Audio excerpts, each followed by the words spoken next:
باب طول القيام في صلاة الليل. طول القيام, making the qiyam long في صلاة الليل, in the night prayer. حدثنا سليمان بن حرب قال حدثنا شعبة عن الأعمش عن أبي وائل عن عبد الله رضي الله عنه قال صليت مع النبي صلى الله عليه وسلم ليلة. Abdullah narrated that I prayed with the Prophet صلى الله عليه وسلم one night. This is the Tahajjud prayer. فلم يزل قائما حتى هممت بأمر سوء. So the Prophet صلى الله عليه وسلم continued to stand, and of course if he's standing, what is he doing? Reciting the Quran, making the qiyam long. So he said he continued to stand until I intended to do something very bad. قلنا, the people who are listening to Abdullah radiallahu anhu, they said, وَمَا هَمَمْتَ? What did you think about? Like, what was that really bad thing you thought of doing?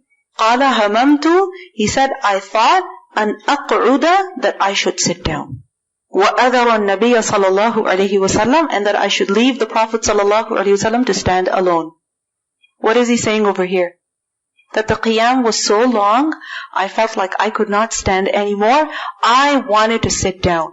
And he's calling this a very bad idea. Why is he calling this a very bad idea? Why would it be bad? Isn't it permissible for a person to sit down during nawafil prayer? We learned about that earlier, didn't we?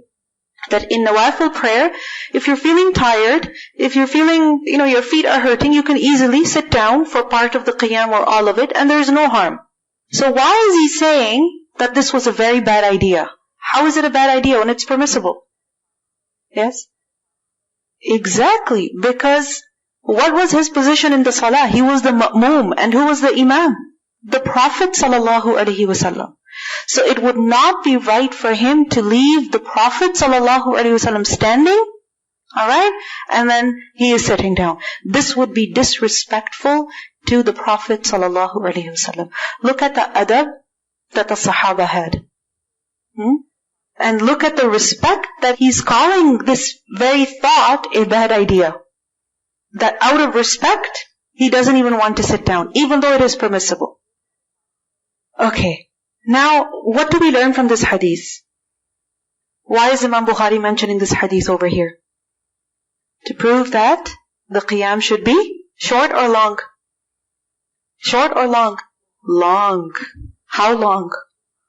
Sometimes so long that you feel like you cannot stand anymore. And where you feel that you cannot stand anymore, that is when you either sit down or you go into ruku'.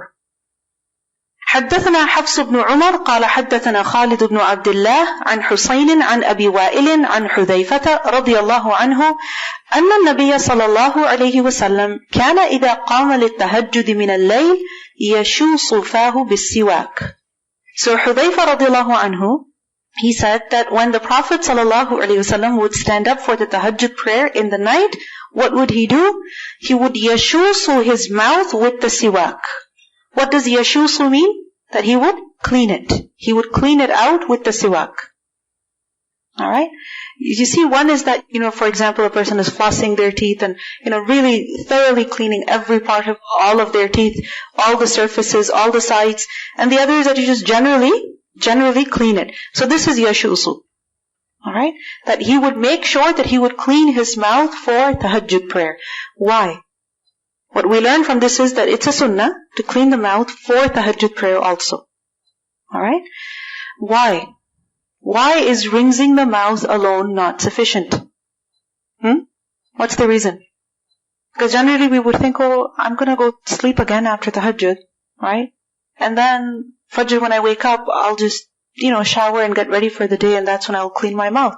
But why clean the mouth for tahajjud? What's the reason? Yes?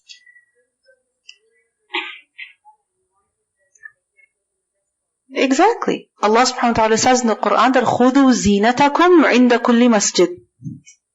Adopt or take on your zina, your adornment, your beautification at the time of every masjid, or at the place of every masjid, and this includes prayer also. Right?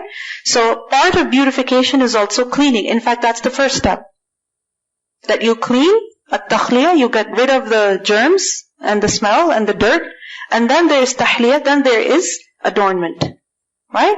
So, cleaning, yes, even though wudu is necessary, but he would clean the mouth additionally. Why? As part of, beautification or cleanliness for the purpose of salah.